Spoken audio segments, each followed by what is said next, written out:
Seguimos con Alfonso Salinas en su rol actual, no solo como presidente de ASIA, sino que en tu puesto permanente de gerente de sostenibilidad GNL Quintero.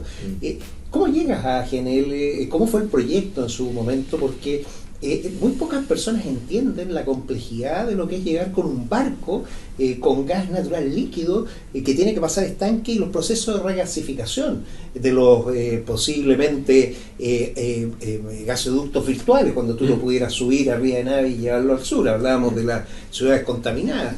Bueno, Coyhaique, por ejemplo, podría perfectamente tener gas natural líquido si llegáramos vía marítima. ¿Cómo fue ese proceso para llegar donde estás ahora?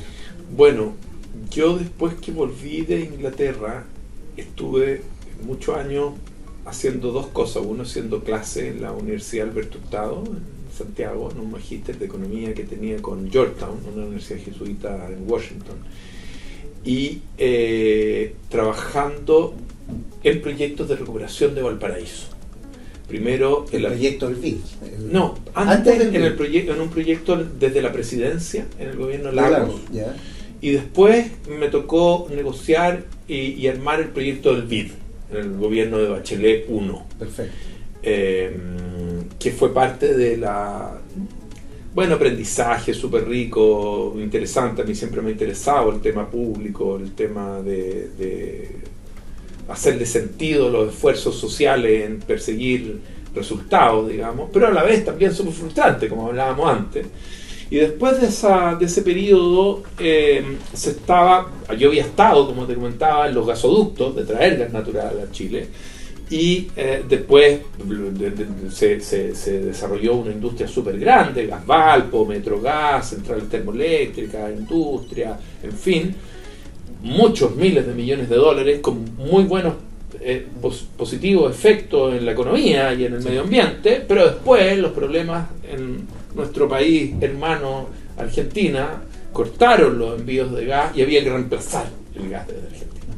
Entonces eso se hacía mediante traer gas, pero ya no por gasoductos, que los gasoductos los conectan a los orígenes, las fuentes donde están las cuencas de gas, sino que traer gas por barco, que es una cosa bien loca. No, es una cosa increíble, casi espacial. Claro, entonces se planteó eso en sucesivos gobiernos, de armar este gran proyecto desafiante, y se armó un pool de los grandes consumidores, donde estaba ENAP, donde estaba Metrogas, donde estaban los consumidores eléctricos Endesa en ese tiempo, y se volvió a conectar a una empresa global que tuviera, uno, gas líquido, y dos, experiencia en esto, que de nuevo fueron los ingleses, BG, British Gas, y se armó un consorcio de armar este gran proyecto.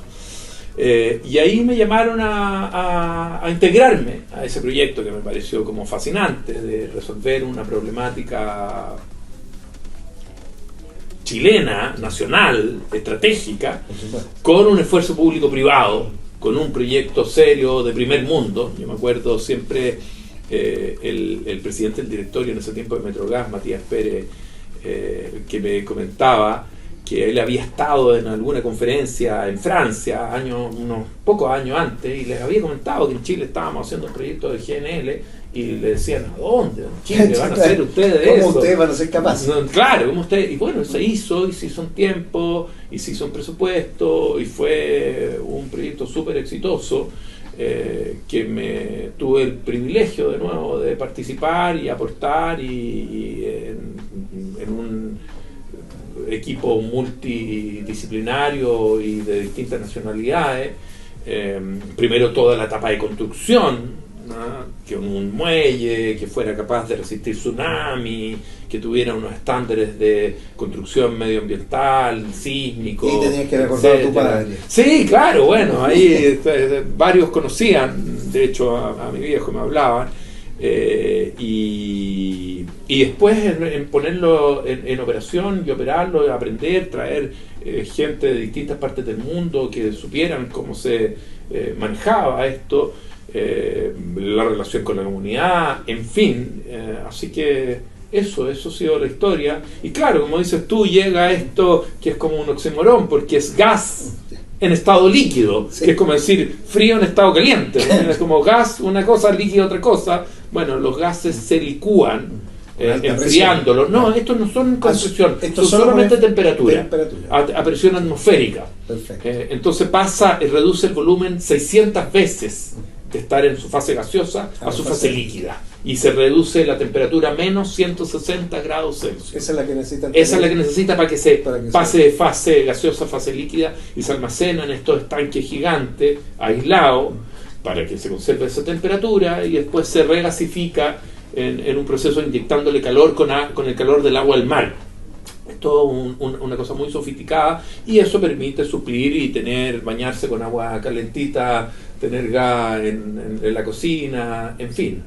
No, eso fue un impulso gigantesco que yo creo que todo, o sea, si uno dice una política pública buena es esa, que tú logras dar lo mejor con lo más sencillo, o sea, cómo lograr el mejor efecto para que esto funcione. En ese proceso tiene que haber habido cambios tecnológicos o las tecnologías se mantuvieron. ¿Y esto por qué? Porque estamos discutiendo ahora infraestructuras críticas. Las infraestructuras críticas tienen una parte física que obviamente hay que proteger, no puede llegar gente a destruir, a quemarlo, pero también tiene una parte digital, que es la capacidad que tiene alguien de controlar. Los sistemas hoy, hay sistemas administrativos, se llaman de TI, UIT, y los sistemas operativos, OT, donde las tecnologías digitales conectadas a Internet están. ¿Cómo los ha pillado ustedes? ¿Se quedaron en su momento con esas tecnologías o fueron cambiando tecnologías? No, nosotros, más modernas? siempre estamos incorporando como lo que se llama como Best Available Technologies, las mejores técnicas disponibles. Y ahora estamos en todo un proceso de toda esta revolución de inteligencia artificial.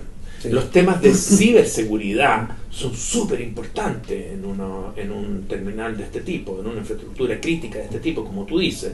Es mucho lo que está en juego, es mucha la cantidad de energía, es mucho el valor que tiene ese cargamento y por tanto no hay espacio para cometer errores.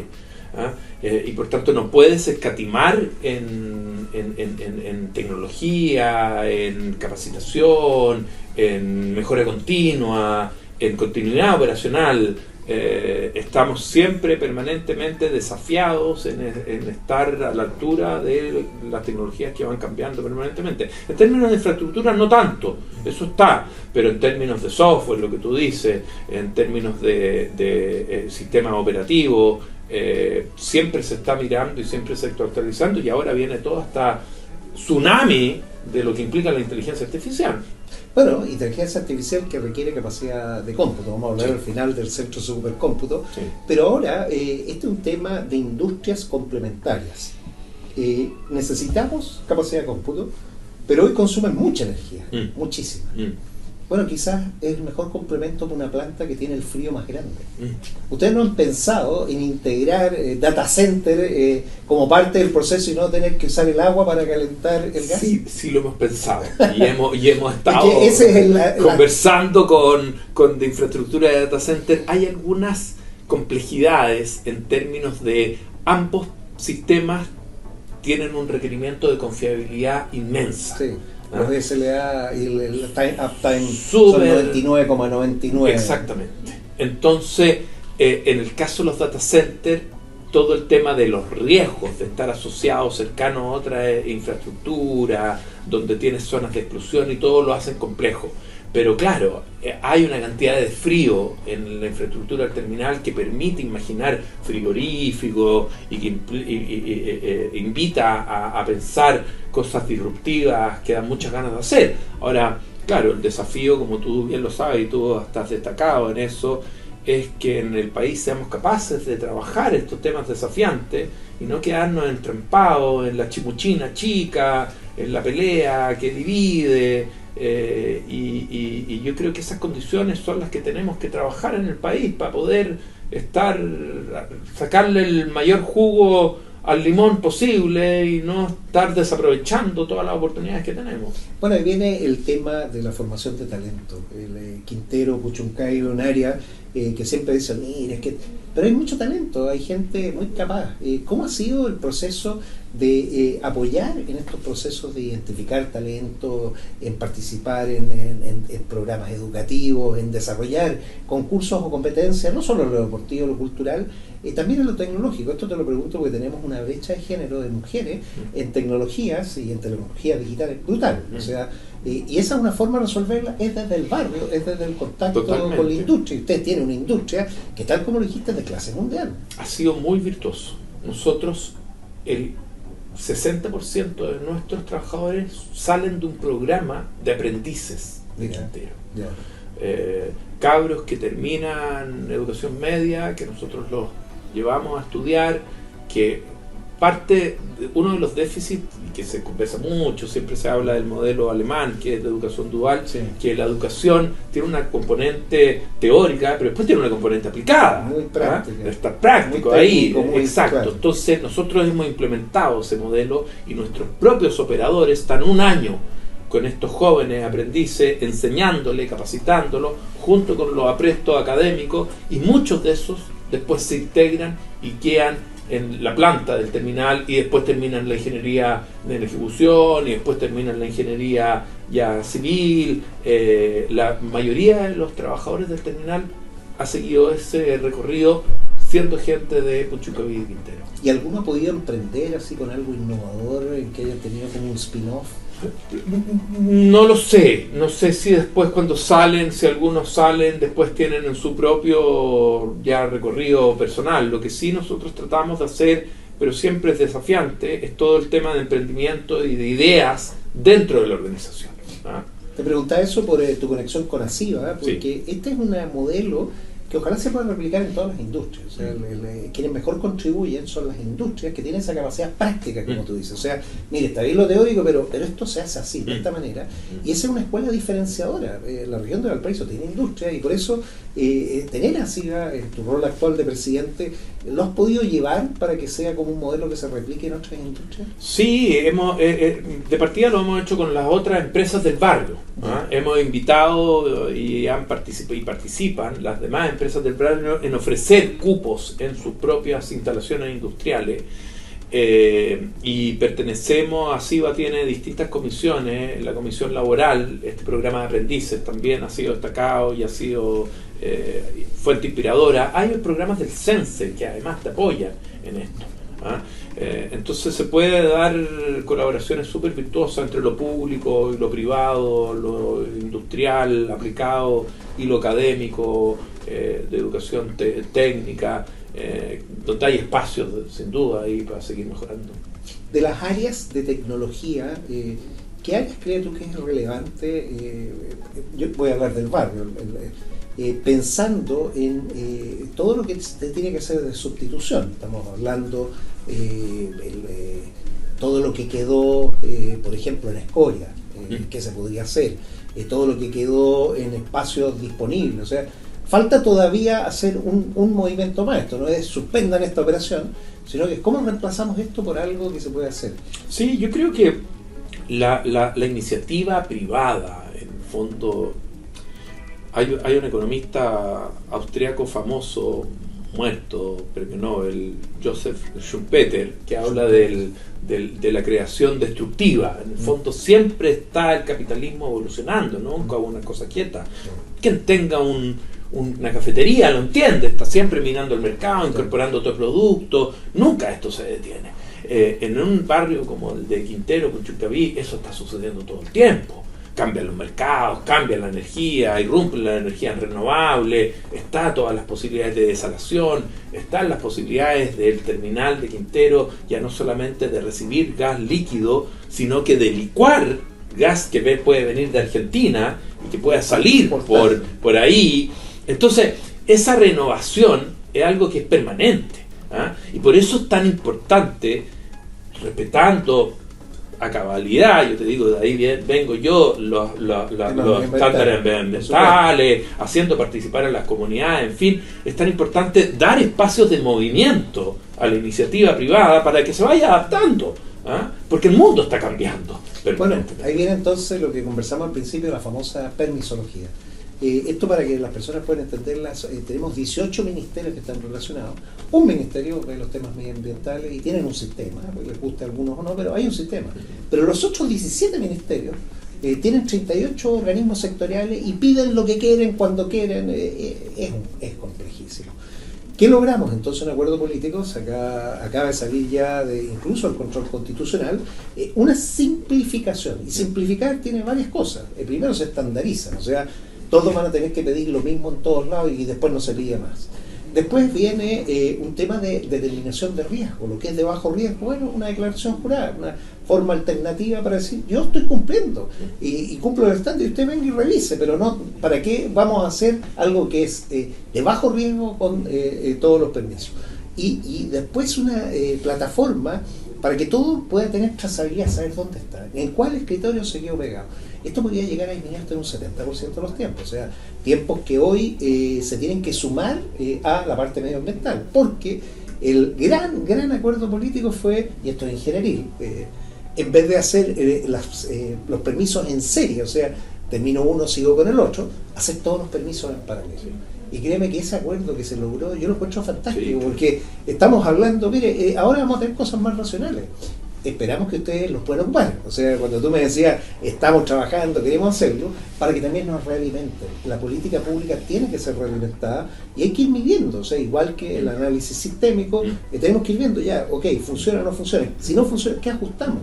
¿Cómo tú ves la realimentación entonces, desde el mundo de la industria, en tu condición de presidente ASIA, al mundo de las políticas públicas, para que éstas puedan mejorar? No, a mí me parece fundamental. O sea, a ver, yo creo que lo que se logró, y hay que reconocer el trabajo que hizo hoy el ministro Grau y todo el Congreso, es fundamental porque uno tiene la sensación, incluso desde la perspectiva de sentido común, ni siquiera mucha sofisticación, de que uno de los problemas que hemos pasado en este país, que nos hemos movido de polo de extremo en extremo. Entonces, obviamente, que cuando no había ninguna preocupación por los hallazgos arqueológicos, no había ninguna preocupación por los temas de emisiones, en fin, eso es inaceptable. Pero de ahí a pasar al otro extremo, sí, donde tú ya no puedes, aunque sea un hospital público que necesita, pero porque encuentran una chapita que es una basura, que lleva mucho tiempo ahí, que en realidad no tiene ningún valor y el proyecto se para 2 años, 3 años, uno dice como país, oye, nos volvimos locos, nos pegamos la cabeza. Entonces, racionalizar esto, sin que eso signifique chip libre ni nada, sino que hacer una cosa sistémica, ordenada, con tiempos claros, con prioridades, con sensatez, es algo que es imprescindible, porque si no, simplemente es como una camisa de fuerza absurda que nosotros mismos nos estamos poniendo y que no nos permite desarrollar las necesidades que tenemos. Y en ese sentido, sí, yo creo que esto hay que implementarlo, hay que verlo, y tú tienes toda la razón. Uno de los problemas de la política pública, o uno de los desafíos, es que después se tiene que evaluar cómo funciona y se tiene que corregir. Yo siempre digo, cuando uno piensa en los grandes hallazgos en física, en biología, que si uno puede decir el ADN, el descubrimiento, en fin, uno dice las ciencias de la administración, ¿qué? Yo diría que el gran es eso, es la visión sistémica, que es un proceso de mejora continua, que uno en el fondo hace las cosas con un cierto método, bajo una cierta hipótesis, ve cómo funciona, aprende de las fallas, va corrigiendo y va cada vez mejorando, y eso es un proceso que no termina nunca, y siempre se está. El ejemplo típico son las actualizaciones de los software de los celulares, que siempre te llega un nuevo parche y tú dices, ¿cuándo se acaba? No se acaba nunca, porque siempre se va robusteciendo en base de aprender de las fallas. Entonces, la retroalimentación que tú me dices de implemento esto y bueno, después aprender de manera inteligente dónde están las brechas, dónde están las oportunidades de mejora, es tanto o más importante que la política pública en sí, para después irla perfeccionando, irla implementando, irla cada vez mejorando. Bueno, no se vayan, porque vamos a ver en nuestra última etapa cómo vamos a lograr esto y cómo podemos usar desde el conocimiento y la innovación, desde la región de Valparaíso, situaciones y soluciones que podamos aplicar. No se vayan.